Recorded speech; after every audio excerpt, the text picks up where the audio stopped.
Esto es Mercurio en Directo, un podcast de astrología. Bienvenidos a Mercurio en Directo. En este episodio vamos a hablar de Géminis y vamos a pensar sobre el nombrar. ¿Qué podemos y qué no podemos decir? ¿Qué es lo que callamos cuando hablamos?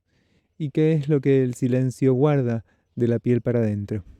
También en este episodio vamos a pensar los tránsitos de esta semana, a ver cuáles son los principales y a ver cómo nos afectan en nuestra vida personal. Gracias por sintonizarnos.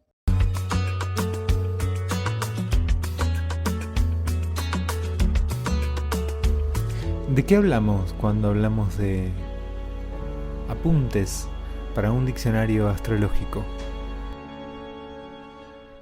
Bueno, aquí estamos, vamos a decir algunas cositas sobre el signo de Géminis. En general, mi modo de pensar los signos tiene mucho que ver con observar cuál es la esencia de este signo y cuáles son los puntos a través de los cuales en general tendemos a resistirnos a esa esencia de estos signos. En el caso de Géminis, hay algo de la esencia que tiene mucho que ver con lo múltiple. Entonces, mencionaría varios puntos en relación a esta esencia geminiana. Uno tiene que ver con la dualidad, justamente. Este modo de pensar los signos como una esencia frente a la que se reacciona, también podría ser pensado como luces y sombras de un signo. No en tanto lo bueno y lo malo, porque justamente una de las particularidades de lo geminiano, gracias a su regente Mercurio, es que no tiene una tendencia a moralizar y a mirar esquemáticamente la realidad en términos de lo bueno y lo malo. Hay en general algo bastante amoral. Mercurio era el patrón de los comerciantes y entonces quienes hacían viajes, por ejemplo, en carreta de un pueblo a otro, se encomendaban a Mercurio, pero también era el patrón de los ladrones. Entonces quienes le robaban a esos comerciantes también se encomendaban a Mercurio. Hay algo muy inmoral en Mercurio y hay algo muy inmoral también en Géminis. No porque sean malos, sino porque justamente hay algo que se privilegia en relación a la circulación. Lo más importante es que haya algo que circule. Esto puede tener cosas muy interesantes porque a veces hay algo de poder vivir con un poco más de liviandad las cosas que las vuelve muy, muy fértiles, muy ricas, muy interesantes y que justamente si yo me detengo a observar y a ver si esto sí, si esto no, si esto así, si esto asá, muchas veces lo que sucede es que se refrena esa circulación. Y si lo importante es que la cosa se mueva y circule, bueno, a veces detenerse justamente corta el juego. Tengo una serie de reglas con las cuales el juego se ordena y ahí adentro puedo jugar. Si estoy sobrelimitando ese juego, hay algo que se pierde, hay algo que se desarma. Entonces la prioridad con Géminis va a ser ese juego, va a ser esa circulación. Pero también esto puede traer dos cosas. Por un lado, cierta tendencia al chisme o a hablar por hablar, a hablar porque sí, a hablar sin decir nada, porque lo importante es hablar, entonces hablo. Y a veces el discurso se vacía y va perdiendo sustancialidad. Pero también hay algo de la evitación, ¿no? Como hablo un poquito de esto, un poquito de esto, un poquito de esto, un poquito de aquello, hago esto y esto y esto y esto y esto, sin terminar de hacer ninguna de esas cosas. Entonces en eso salpicado hay una evitación que también tiene que ver con algo de ir saltando de un pensamiento a otro. Esto, la impermanencia sería algo de un lugar de desconexión respecto de la propia esencia geminiana. No es que está mal esa impermanencia porque está bien Tauro que permanece, sino porque justamente hay algo de ir vaciando aquello que circula y empieza a no circular nada, porque justamente yo me quedo en un lugar de evitación. No estoy llevando esa información, estoy evitándola. Estoy permaneciendo en un lugar seguro y sin contacto con esto que está circulando. De algún modo, en esa palabra y en ese hablar hay un goce posible y encontrarse con esa palabra y con ese hablar y gozar esa palabra y esa habla no es lo mismo que llenar un espacio vacío diciendo cualquier cosa.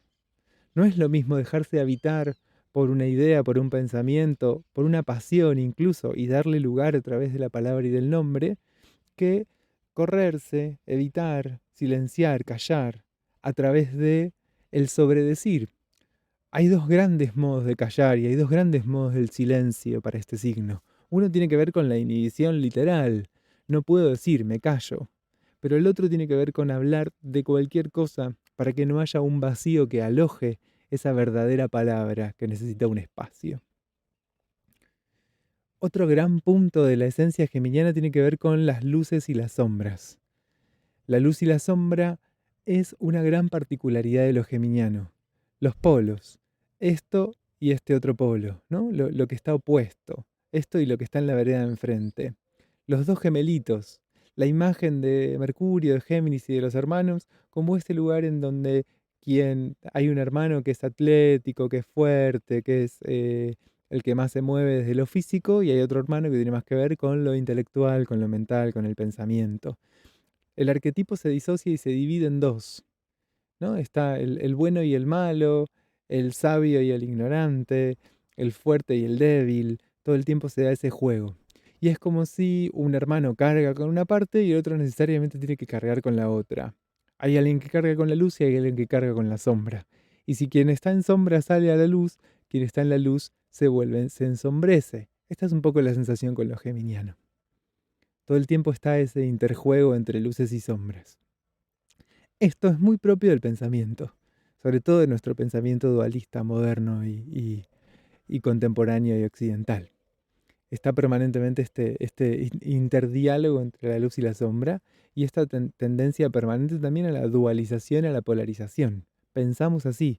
Pensar es de alguna forma disociar, partir en dos y a partir de eso poder ir jugando con esas palabras y con esos conceptos. Otra cosa que me gustaría mencionar es el multitasking como una gran cualidad y potencia geminiana que también puede tener este ribete de tengo 800 pestañas en el navegador y de algún modo ese exceso de pestañas abiertas no me permite enfocarme en ninguna de esas y entonces no completo ninguna tarea. Pero al mismo tiempo, puede pasarme que esté escuchando un audiolibro mientras lavo los platos y pienso a su vez en algo que voy a decir después en una charla con una amiga, y algo va y viene de una tarea a la otra con bastante naturalidad y fluidez.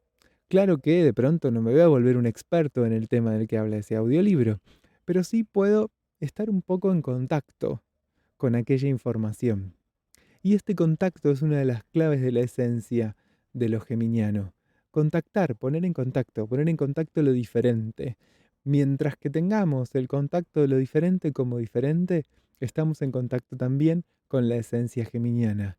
Hay algo de poder permanecer ligando esto diferente en tanto diferente, sin asimilarlo. Y desde acá aparece también la idea de la multiplicidad, ¿no? Todas las diversidades son alojables bajo el ala de lo mercurial, bajo el ala de lo geminiano.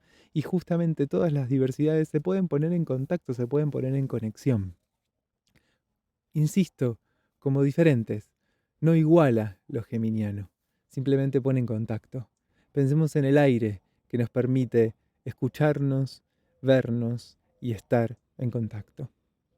Algunas apreciaciones sobre Géminis. Seguimos con nuestro siguiente bloque.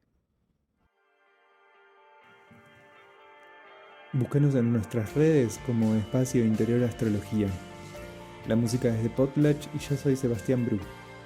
Si querés podés aportar en espaciointeriorastrología.com.ar.